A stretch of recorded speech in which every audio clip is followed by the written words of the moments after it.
Hey, what's up guys? So in this video, we will see how to open apps in a pop-up view on the Oppo A5x.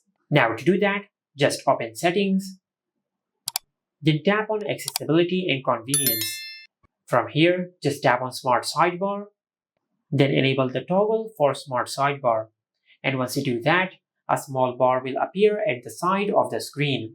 Now to open apps in a pop-up view, just swipe from the side of the screen and open the Smart Sidebar on your smartphone. From here, just tap on Get Started.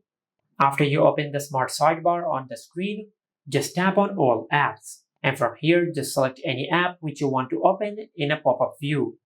For an example, I will select this app. Now, if you want to hide the Smart Sidebar, just select Auto Hide. Otherwise, you can select Do Not Hide. Then tap on Get Started. Now, as you can see, this is how you can open an app in a pop-up view on the Oppo A5x. Make sure to like, comment, and subscribe. Thank you for watching.